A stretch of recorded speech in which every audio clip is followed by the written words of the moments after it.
Hoy!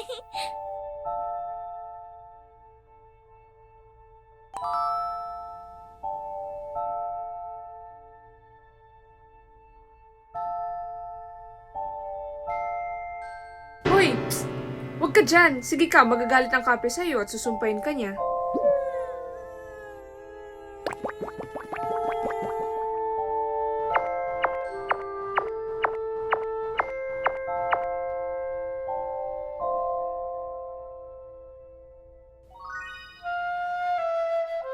Hoy! Psst! Lumayo ka dyan! Sinabi ko sa'yo sigpin yan. Sige ka, susundan ka niya tapos pagdating ng dapit hapon kakainin ka niya.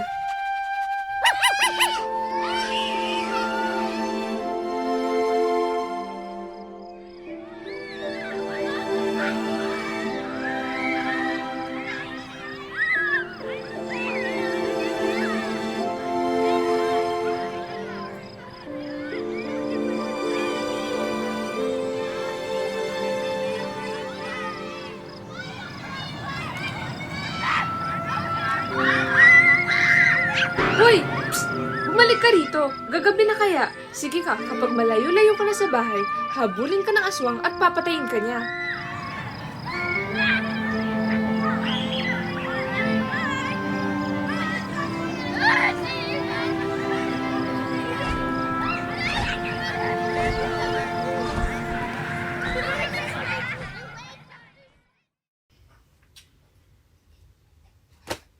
If you grew up in the Philippines, chances are that you've heard similar cautionary tales from your lolo, lola, and other superstitious relatives. These Filipino tales were never the typical beware of stranger type. They were always warning children of a tree, a house, an animal, a baby, a random teen, an elderly man, an elderly woman, basically anything under the sun.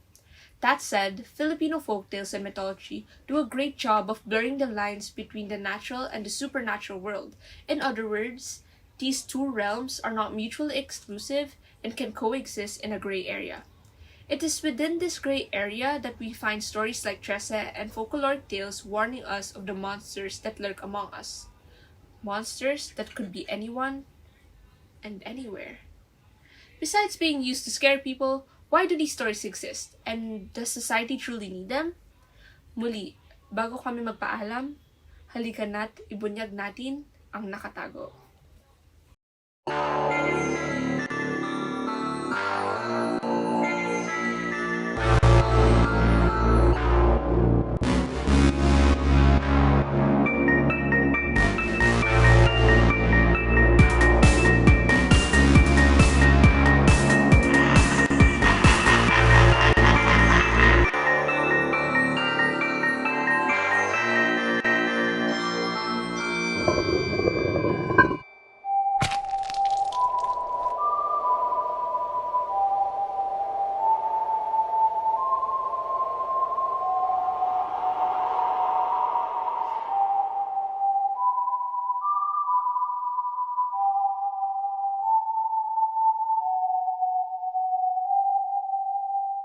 When we tell stories, we communicate a message, whether it be intentional or unintentional, directly or indirectly.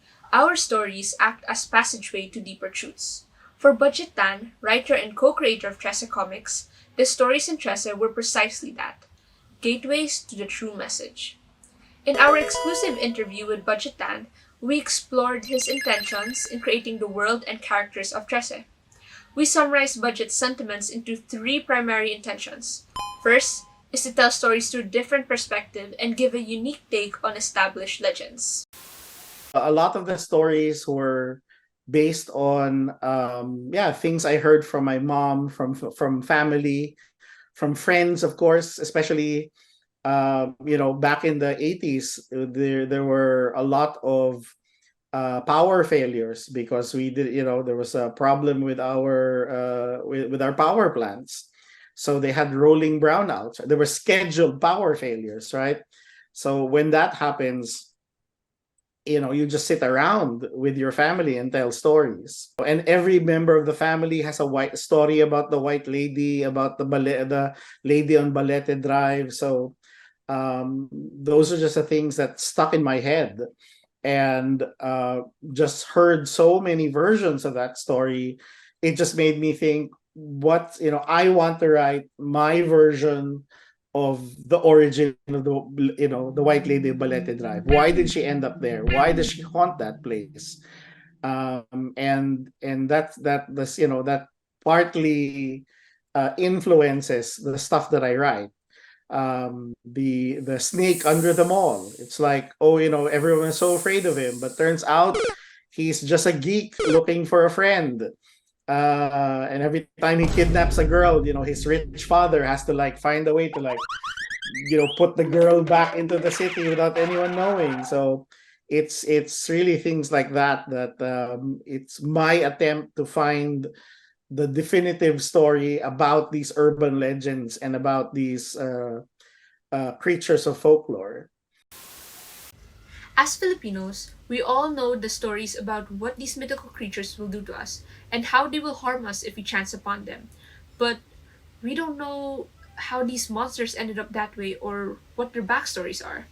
Budget Tan took these well known legends, racked his creative mind, and put his own more modern twist to them. How do you keep decades or even centuries old legends alive and worth revisiting? To the creators of TRESE, it's definitely not by rehashing existing material and calling it a day. We have been hearing it for such a long time, and even in popular culture, it's not, I we so many people have written about these same creatures, right? It has come out in Tagalog comics, in radio dramas, on AM radios. It has come out on TV and on movies with like Regal Films, Shake, Rattle, and Roll. They have done these things. I mean, they have taken these creatures and told stories about them. And I think the most different thing that we have done in our approach is we've told it through the lens of a detective story, that there is always a crime committed, and sometimes the crime is committed by the human to the aswang, right? Excuse me. So and I guess, yeah, it's partly driven by the thought of what have we not seen before.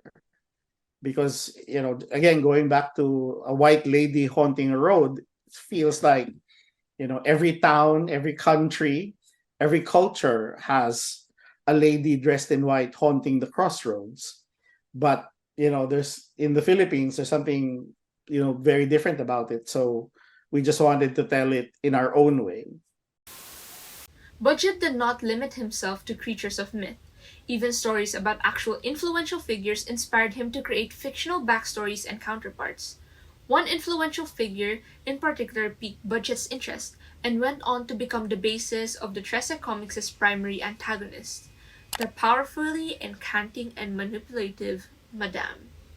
This influential figure was none other than Imelda Marcos, former First Lady of the Philippines and wife of dictator Ferdinand Marcos. Like I said in book 5, when I was looking for an arch nemesis for Trece, it just all clicked in my head after taking the Imelda tour. So Carlos Celdran used to do the Imelda tour.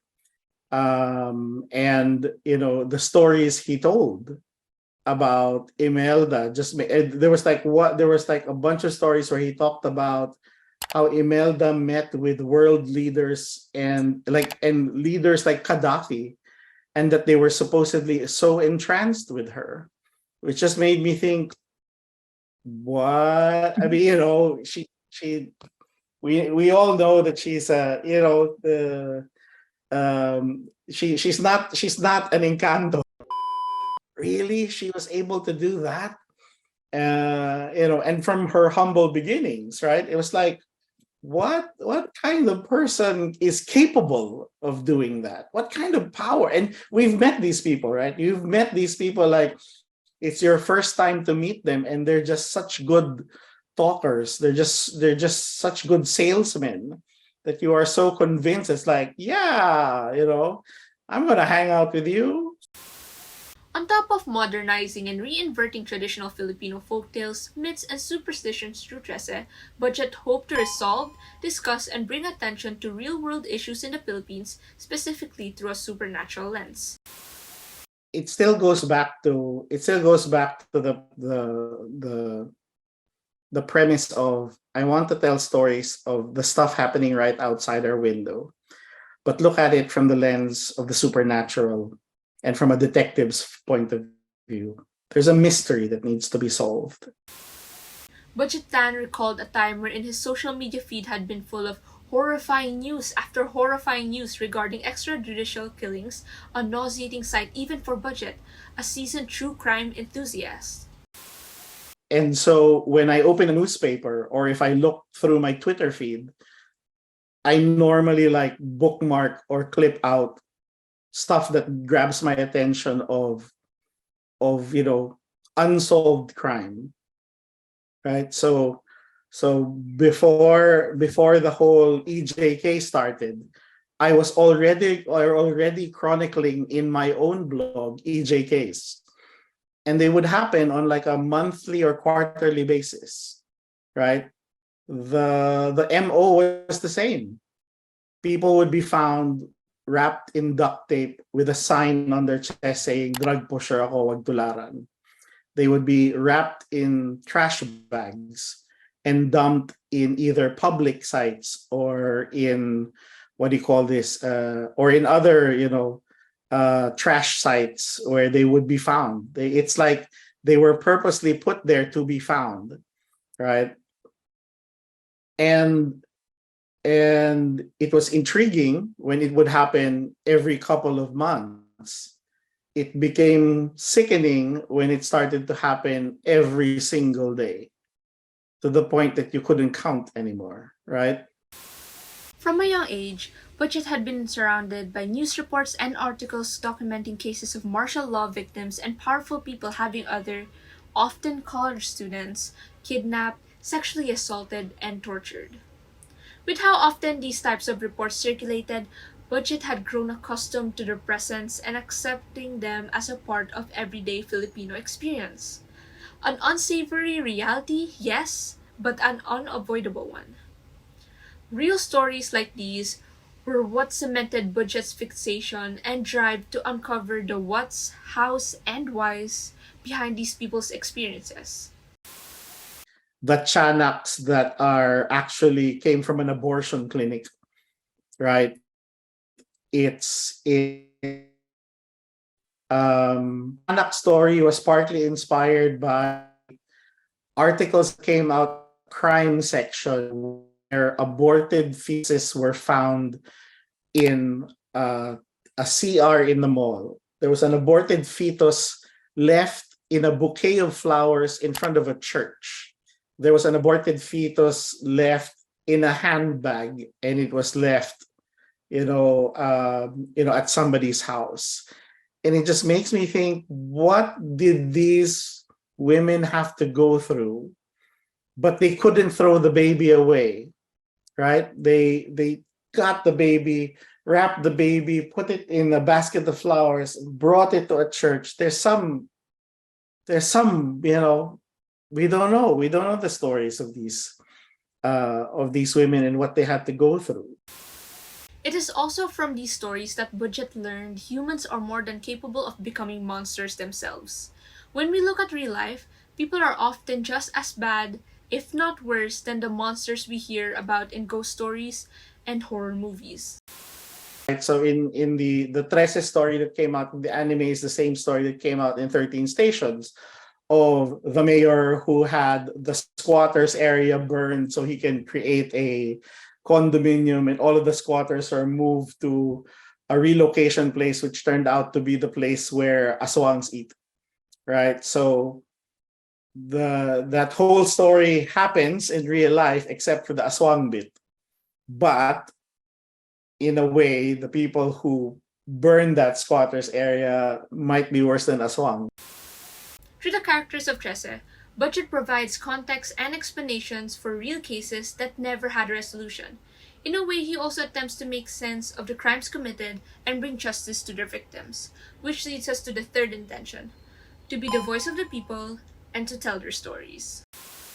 And so when I tell my stories, because those things remain unsolved, then it's me trying to give resolution to those kinds of stories, to give justice to the people who never got justice. So, to use a parallel, Captain America punching Hitler on the first issue of Captain America was Jack Kirby. That's how he felt about it. That's how he felt about this war is wrong. And if I could just meet Hitler, I'd punch him in the face.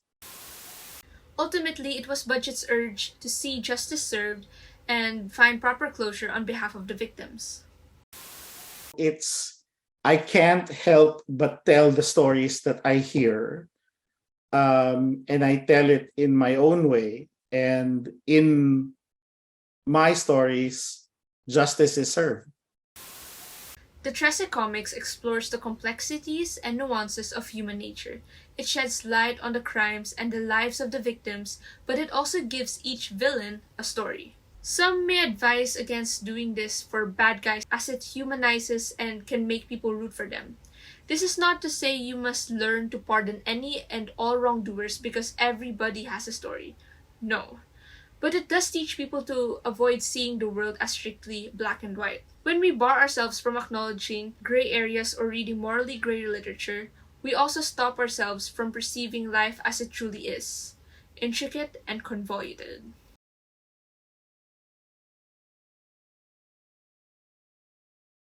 In current times, people tend to approach and criticize literature with the idea that it has to be didactic or educational. In other words, good literature clearly describes good and bad. If a literary piece happens to be morally gray or on the fence, it is immediately labeled as bad literature.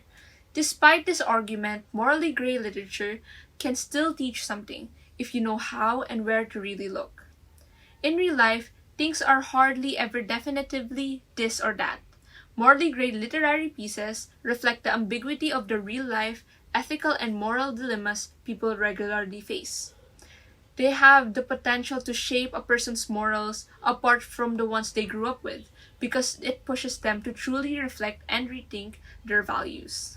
As American author Katie Davis once said, this particular genre challenges us to re-evaluate our ethical perspectives by embracing the complexity of moral decision-making and allowing us to appreciate the details of a person's life and choices. She went on to say that immersing ourselves in this kind of literature allows us to genuinely reflect on and explore our morals, causing us to question, refine, and solidify our ethical compass. Certain aspects and characters in TRESE are morally gray precisely because that is how the socio-political scene in the Philippines is.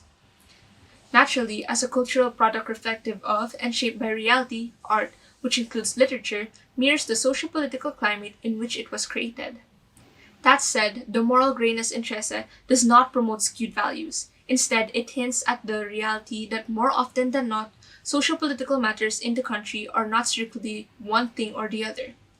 While it does not shove morals down its reader's throat, the TRESE comics manages to frame situations in such a way that showcases what society does and does not need more of, and lets the readers think for themselves. TRESE is unique because it offers different perspectives on certain situations or established concepts. It challenges black and white thinking, making people reconsider their previous beliefs. Ironically, unlike the distinctly black and white illustrations of the comics, the stories within TRESE present shades of gray. As we go through the series, we will explore TRESE's gray areas and uncover what they possibly stand for. To quote Miranda TRESE, "Huwag mo lamang tignan ang panlabas na anyo, malawak na pananaw ang tanging susi sa mapayapang buhay."